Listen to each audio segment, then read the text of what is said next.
सज्जाद के जिगर से तो पूछे कोई, मौला क्या गुजर गई शाम में। मौला जब भी रोते थे ना अज़ादारों, कहते थे शाम शाम शाम। अज़ादारों जब किसी का दिल किसी चीज़ से ज़्यादा फट जाता है, दुख और दर्द होता है ना, उस चीज़ का बार बार नाम लेता है। इमाम के लबों पर शाम का नाम, यानी पर आप समझे, अभी आपने गौर किया अज़ादारों, सारे गम इमाम के सर पे है, सारे गम दिल में यकजा है। हाँ, अकबर की शहादत इमाम नहीं भूले हैं, अली असगर की शहादत नहीं भूले हैं, बाबा की शहादत नहीं भूले हैं, ज़ैनब की बेरेदाई नहीं भूले हैं, उम्मे कुलसूम की बेरेदाई नहीं भूले हैं, लेकिन इन तमाम के साथ साथ सज्जाद को बार बार शाम याद आता है। शाम अशाम अशाम, मौला शाम में कौन सी मुसीबत गुजर गई। हाँ अज़ादारों, इमाम फरमा दे जो शाम पे हम में गुजरी, जो शाम में हम पे गुजरी वो कहीं ना गुजरी। वो जुल्म हुए हैं न कूफे में हुए न करबला में, मौला वो कौन सा जुल्म है पता है। जब हम शाम में दाखिल हुए ना, लोग कह लगा रहे थे शराबियों का मजमा, लोग कह रहे थे ये खारिजियों का गिरोह आ रहा है। अरे कोई पत्थर बरसाता था, कोई छतों से आग फेंकता था, अरे आग का एक टुकड़ा मेरे अमाओं में भी आके गिरा, मेरे हाथ बंधे थे। हाय हाय जज़ाकुम रब्बुकुम खैरल जज़ा, खुदा कोई गम न दे। अज़ादारों, मौला सज्जाद की बेकसी को कौन बयान कर सकता है अज़ादारों। लेकिन कभी तसव्वुर किया, इमाम कूफे करबला से कूफे, कूफे से शाम तक अपने सर को झुकाए रहे। हाँ अज़ादारों, जानते हो इमाम का सर कभी उठा नहीं। हाँ, जब करबला से निकले हैं ना, कूफा पहुंचे तो भी आपका सर मुसलसल झुका रहा, और शाम पहुंचे तो भी सर झुका रहा। इतना सर झुका रहा, इतना सर झुका रहा कि आपकी कमर खमीदा हो गई। पांचवें इमाम फरमाते हैं कि जब बाबा को मैं गुस्ल देने लगा, बाबा की कमर खमीदा थी, झुक गई थी कमर। अरे इमाम सज्जाद सीधे खड़े नहीं हो सकते। हाँ, जज़ाकुम रब्बुकुम खैरल जज़ा। अज़ादारों, जानते हो इसकी वजह क्या है? अगर समझ गए ना अज़ादारों तो बहुत रोगे अज़ादारों। हाँ अज़ादारों, जब जब तसव्वुर करोगे ना तो आंखों में आंसू आएगा। हाँ, जब आंसू आए ना तो एक दुआ जरूर मांगना, खुदाया मुंतकिम खून हुसैनी इमाम के ज़हूर में ताजील फरमा। अज़ादारों, जानते हैं दो वजह है। एक वजह जो उलमा बयान पर, खूब गिरिया करिएगा अज़ादारों, लेकिन मेरी तरफ मुतवज्जे हो, ये दोनों वजह को सुन ले पहले। हाँ अज़ादारों, मैं रोने के लिए नहीं रोकूंगा। हाँ, पहली वजह उलमा बयान फरमाते हैं, चूंकि इमाम जब भी अपना सर ऊपर उठाना चाहते थे ना, देखते थे ज़ैनब बेरिदा है, पुपी अम्मा बेरिदा है, बीबिया बेरिदा है, उनकी बेरिदाई को इमाम बर्दाश्त नहीं कर पाते थे, सर झुका हुआ था। लेकिन अज़ादारों, दूसरी वजह जानते हैं क्या है? दूसरी वजह आपके वजूद को हिला देगी अज़ादारों। हाँ अज़ादारों, समझ गए ना तो आंसू नहीं रुकेंगे। दूसरी वजह जो बयान करते हैं वो ये कि इमाम के बदन पर जो आहनी लिबास था ना, इतना वज़नी और संगीन था कि इमाम अपना सर उठा नहीं सकते थे। आप अज़ादारों तसव्वुर कैसे किया? तसव्वुर करेंगे अज़ादारों, इमाम ने दो खुतबे दिए, एक दरबारी यजीद में और एक शाम की मस्जिद में, जो कि जामा मस्जिद है। हाँ अज़ादारों, इमाम ने जो मस्जिद में, जो इमाम ने दरबार यजीद में खुतबा दिया ना, जब पूरा खुतबा इमाम का तमाम हो गया तो खुतबा देने के बाद इमाम ने यजीद से बस एक सवाल किया। अज़ादारों, मेरी तरफ मुतवज्जे हो जाओ। इमाम ने बस एक सवाल किया, ऐ यजीद बता, तूने हमें रूमियों की तरह तरह से कैद क्यों किया, हमारी फूफियों को रूमियों की तरह से कैदी क्यों बनाया, हमारी बहनों को रूमियों की तरह से कैदी क्यों बनाया, हमें क्यों असीर किया।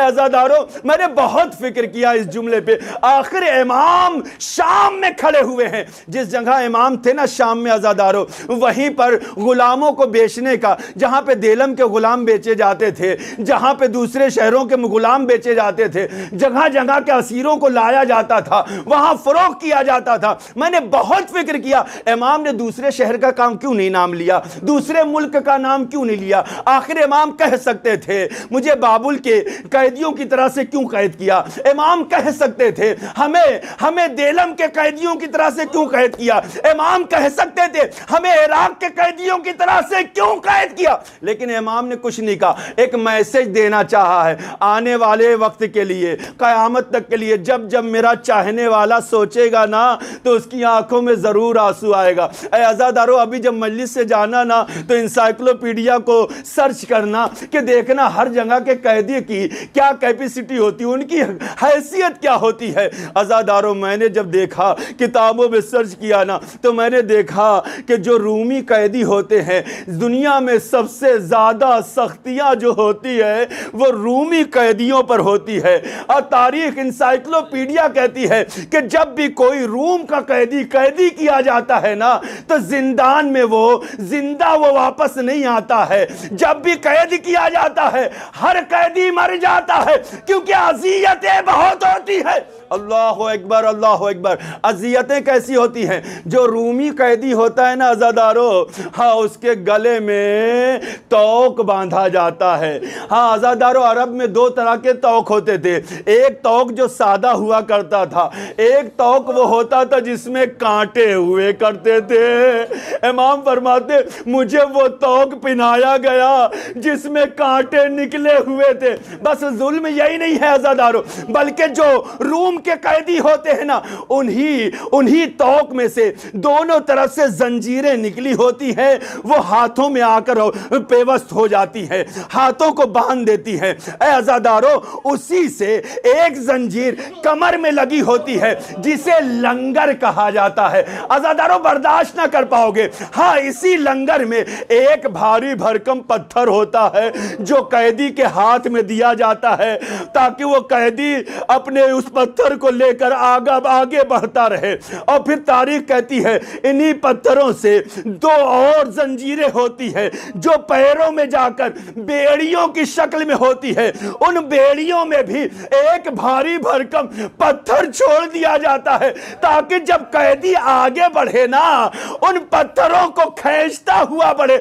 हाय रे मेरा बीमार मां।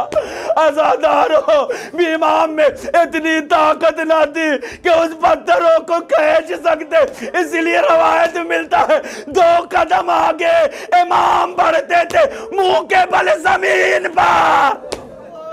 हाय सज्जाद, मुंह के बल जमीन पर गिरते थे। अज़ादारों, यही वजह है जैसे जैसे जंजीरें उसका खिंचाव ज्यादा होता था ना, ये आहनी तौक जो होते थे उनकी नोकें इमाम के गले में पेवस्त हो जाती थी, खून बहना शुरू होता था। अज़ादारों, अबू मखरफ एक रवायत नकल करते, मैंने देखा इमाम रास्ते में चले जा रहे हैं, उनकी गर्दन से खून जारी है। मैंने पूछा आखिर इमाम की गर्दन से ये खून क्यों जारी है? बताया कि जो तौक है ना, अरे उसमें इतनी अज़ियत है। अल्लाह अकबर, अल्लाह अकबर। जज़ाकुम रब्बुकुम खैरल जज़ा। बस अज़ादारों, मसाइब तो तमाम हो गए। इमाम फरमाते हैं, 5वें इमाम कहते हैं जब मैं बाबा को गुस्ल देने लगा। अज़ादारों, 2 इमामों के बारे में मिलता है, जब भी उन्होंने मासूम को गुस्ल दिया है ना तो चीख मार कर रोए हैं। एक मौलाए कायनात के जब बीबी फातिमा को गुस्ल दिया है तो चीख मार के रोए हैं। फिर सलमान ने पूछा मौला ये चीखने का सबब क्या है? तो मौला ने यही कहा था ना कि जहरा की पसलियां टूटी हुई थी, अली को खबर न हुई। ऐ अज़ादारों, दूसरे पांचवें इमाम है, चीख कर रोने लगे। सहाबी ने पूछा मौला ये चीख कर रोने का सबब क्या है? इमाम फरमाते तुझे नहीं पता, इमाम को जब मैं बाबा को गुस्ल दे रहा था ना तो उनके गले का खून अभी भी ताजा था, खून रिस रहा था। मौला कैसा खून नहीं पता, करबला से कूफा, कूफे से शाह, अरे अली तो, अरे मेरा बाबा इस कदर जख्मी हुआ, आज तक जख्म ना सही हुआ, उसी जख्म को लिए हुए बाबा अलविदा हो गया। इन्ना लिल्लाहि व इन्ना इलैहि राजिऊन।